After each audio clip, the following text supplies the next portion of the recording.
O Contra os Acadêmicos está de volta ao YouTube, depois de um longo e tenebroso inverno. E a gente queria retomar o canal em grande estilo.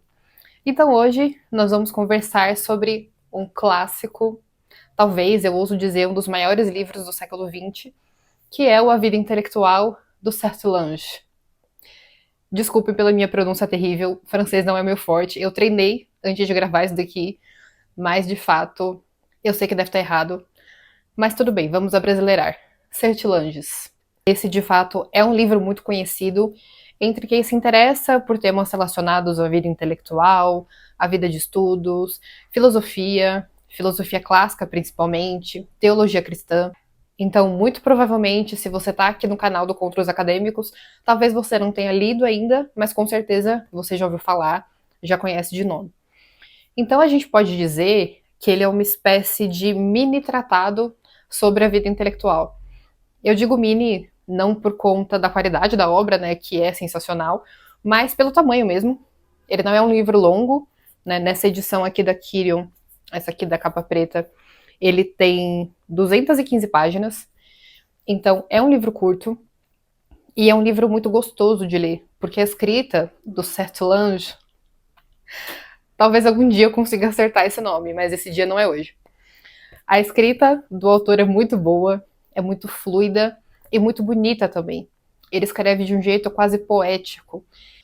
Ele consegue transmitir muito bem, através das palavras que ele escolhe, da construção de frases que ele faz, o quanto a vida intelectual é algo elevado, é algo nobre e algo que vai muito além de um mero hábito que você cultiva na sua vida, vai muito além de uma mera profissão ou de um trabalho ordinário, por assim dizer.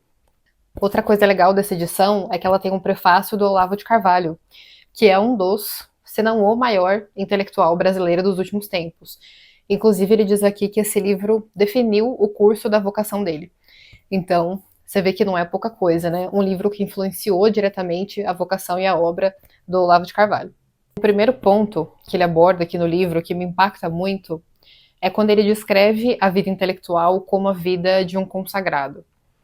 Então, desde o começo, desde o primeiro capítulo, ele já deixa muito claro que a vida intelectual, como eu disse agora há pouco, né, não é simplesmente um trabalho, não é uma coisa que você vai fazer de forma secundária, que não vai ser prioridade na sua vida, que você vai fazer só para passar tempo ou só porque alguém diz que é legal. É algo, de fato, que define a sua vida. A pessoa que decide, na verdade ela não decide, né, porque é uma vocação, mas a pessoa que percebe que possui essa vocação, que sente esse chamado, ela não pode tratar a vida intelectual como uma coisa secundária, que ela faz quando dá vontade, quando ela não tá afim, ela não faz. A vida intelectual, de fato, precisa guiar toda a vida da pessoa. A vida de um intelectual é completamente dedicada ao seu trabalho. Ele vive em função do trabalho intelectual. O que não quer dizer que ele só faz isso da vida, né, que ele não vai ter outras ocupações na vida dele. Mas o trabalho intelectual é a parte central. Não necessariamente porque ela vai ocupar mais tempo, mais horas líquidas do dia, mas porque a busca pela verdade, o amor à verdade, vai ser a chave principal da vida da pessoa. Vai ser o fator, o elemento pelo qual ela enxerga e interpreta toda a realidade. Então não é uma coisa que você faz de maneira isolada, digamos assim, de maneira compartimentalizada, como você leva um trabalho, por exemplo. Né, um trabalho, se você tiver um cargo médio ali normal, você trabalha suas 8 horas por dia, você faz ali suas tarefas básicas, quando deu seu horário, você bate o ponto, vai embora, pronto, acabou. Você não precisa pensar mais naquilo até o dia seguinte. Na vida do intelectual isso não faz sentido, porque toda a vida da pessoa é orientada em função de buscar a verdade.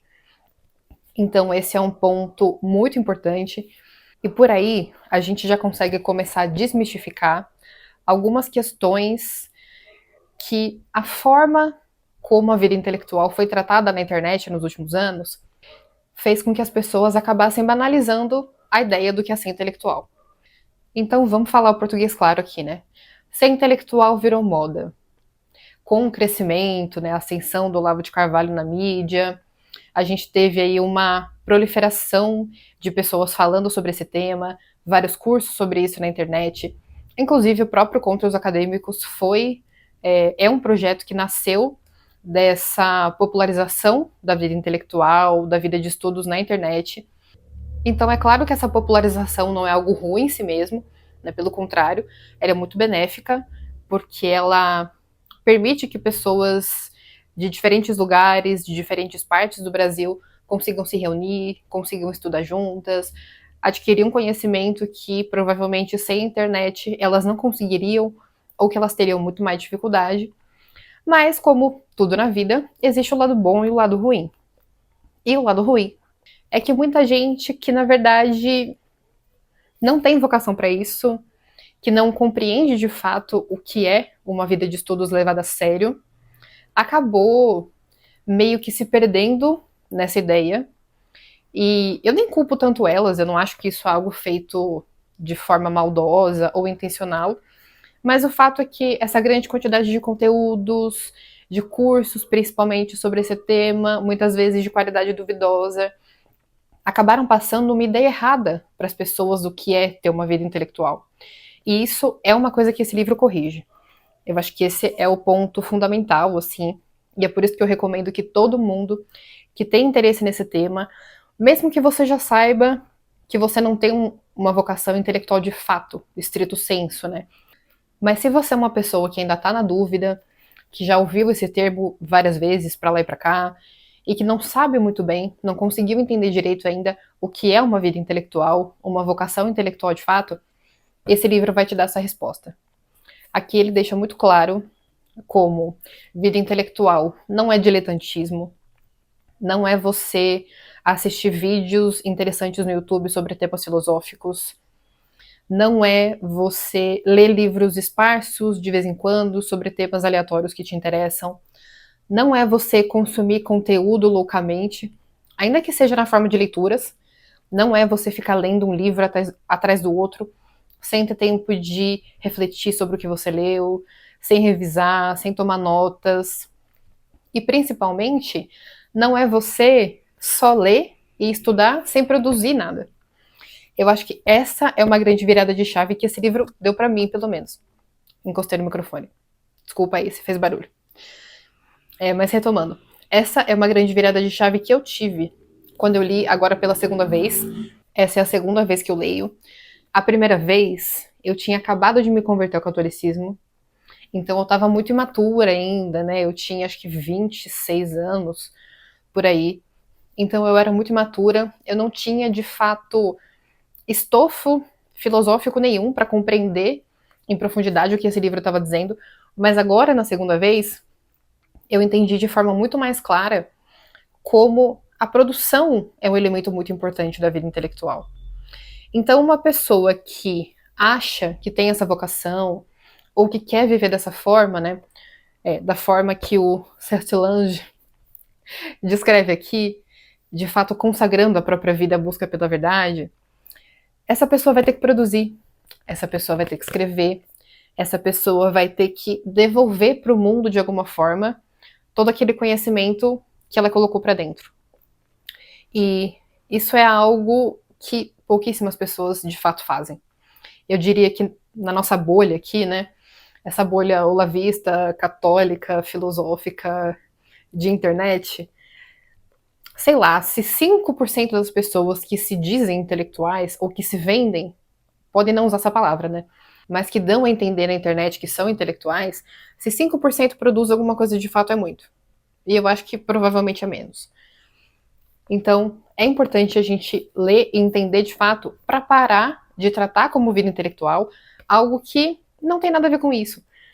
E isso não precisa ser um juízo de valor, sabe? Pode ser que você perceba que de fato você não tem a vocação, ou que você não está disposto a dedicar a sua vida inteira à busca da verdade, ou ao trabalho intelectual, à produção intelectual. Você só quer mesmo obter um pouco de conhecimento ali a nível pessoal mesmo. E tá tudo bem, isso não é um problema, você não é menos inteligente por causa disso, você não é uma pessoa pior por causa disso, uma coisa não tem nada a ver com a outra.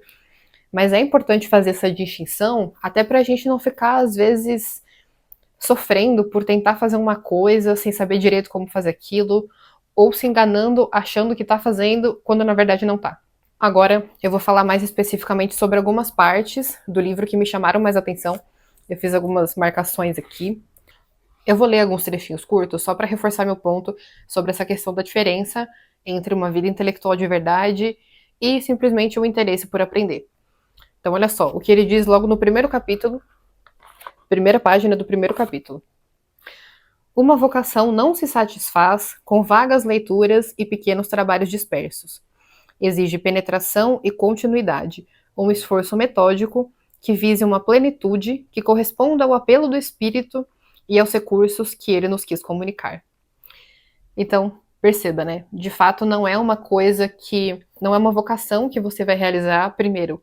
Se essa vocação não existir em você de fato, não é uma coisa que você vai conseguir fazer só pela sua força de vontade, digamos assim. Você precisa ter certas predisposições, certas características de personalidade e temperamento, e principalmente não é algo ocasional, não é algo que você vai fazer de vez em quando só quando te der vontade. É um trabalho.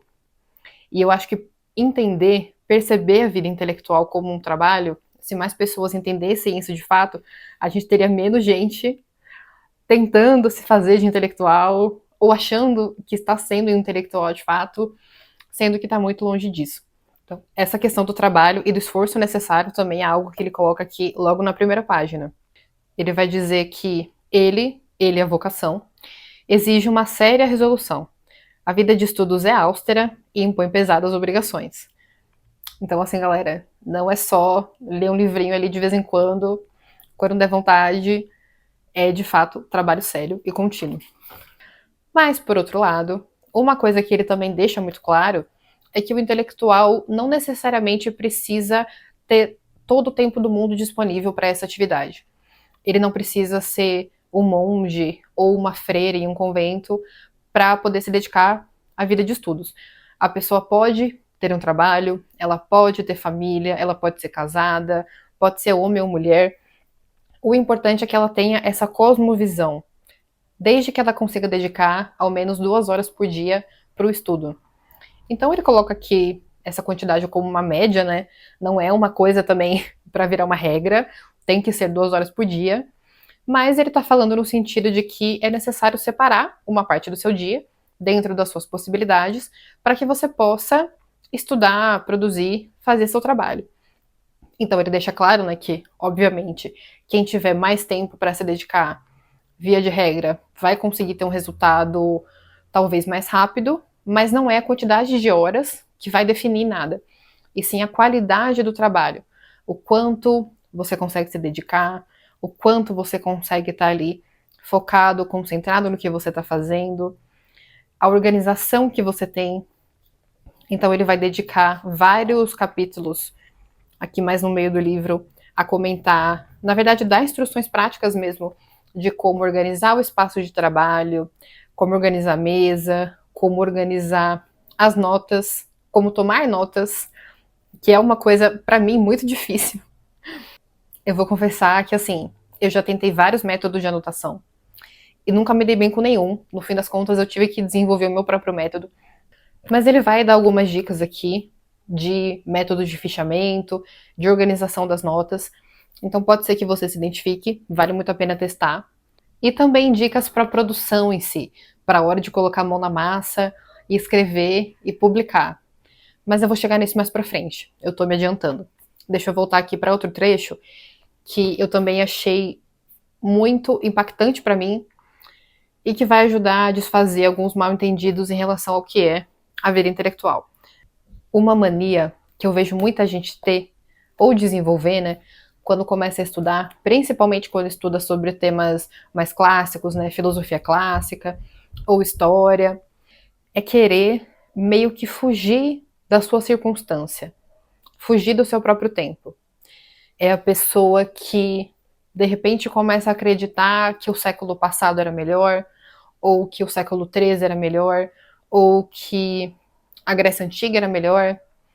E aí a pessoa começa a tentar se apartar da vida concreta, de fato, para reproduzir, tentar reproduzir, né, um modo de vida, um modo de estudar, um modo de ensinar que não se encaixa mais nos dias de hoje, né, que não se encaixa no século XXI. Ele escreveu esse livro no século XX, mas continua 100% atual.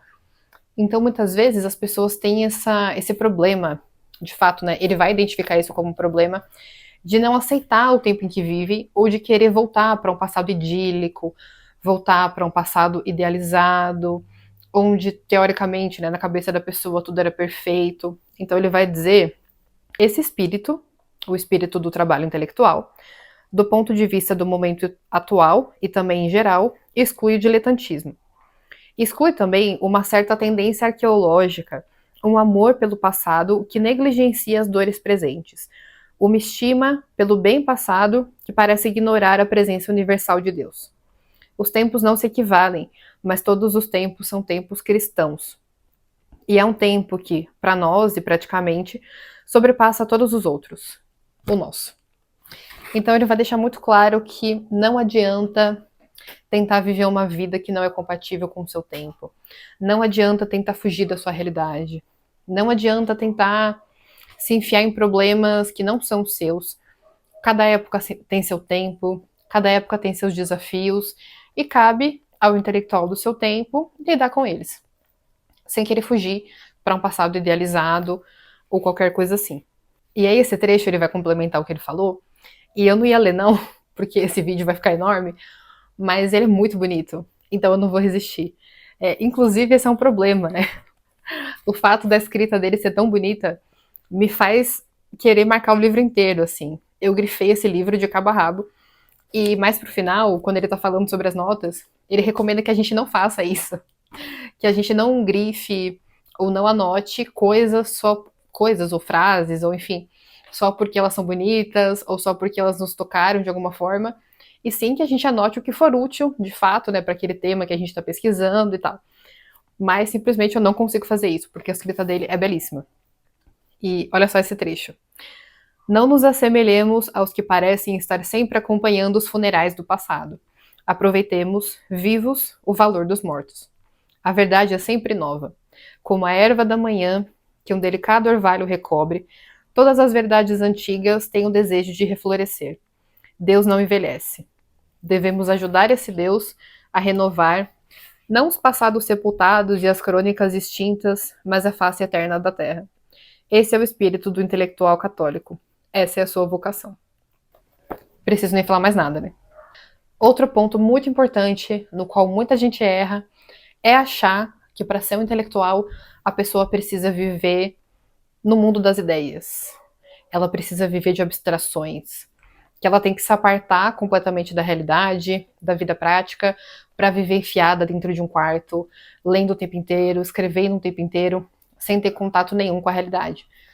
Então ele tem aqui o trecho de um capítulo dedicado só a isso, que é dentro do capítulo A Organização da Vida, o subcapítulo 5, Conservar a dose necessária de ação.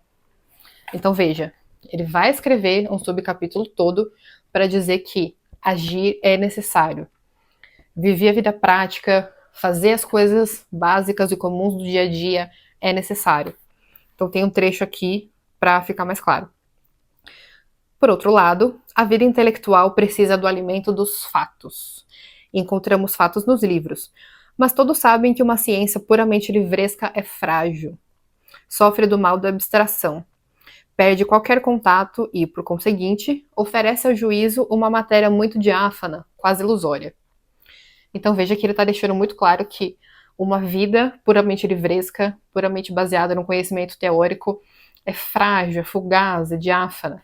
É uma coisa que não tem substância concreta, real. As ideias estão nos fatos, não vivem por si mesmas, como queria Platão. Então ele tem uma visão aqui bem aristotélica, né? Afinal de contas, ele é um tomista, então não poderia ser diferente. Essa visão metafísica tem consequências práticas. O homem de pensamento deve permanecer junto àquilo que é, senão seu espírito vacila. Mais uma vez, não preciso nem dizer nada. Na verdade, eu vou dizer mais coisa assim, porque ainda nesse setor da vida prática, também tem a questão da diversão. Então, essa é outra ideia muito comum quando a gente pensa nessa caricatura né, nesse estereótipo do intelectual, que é aquele homem, aquela pessoa que não se diverte, que é sempre muito séria, que não tem senso de humor, que tá o tempo todo lendo, trabalhando, que não faz uma piada, que não vai num barzinho, que não vai no churrasco da família no domingo. E ele também deixa muito claro, ele também vai escrever todo um subcapítulo sobre isso. Eu não marquei, então eu não vou conseguir achar agora, mas ele vai dizer que é importante sim ter tempos de descanso, é importante cultivar momentos de descanso da mente, com atividades mais leves, mais tranquilas, que deem prazer. Então ele vai falar, ele vai dar como exemplo a literatura, né, a leitura de bons livros que não necessariamente sejam livros teóricos, o teatro, a música, enfim, diversões assim corriqueiras, lazeres que descansem o intelecto.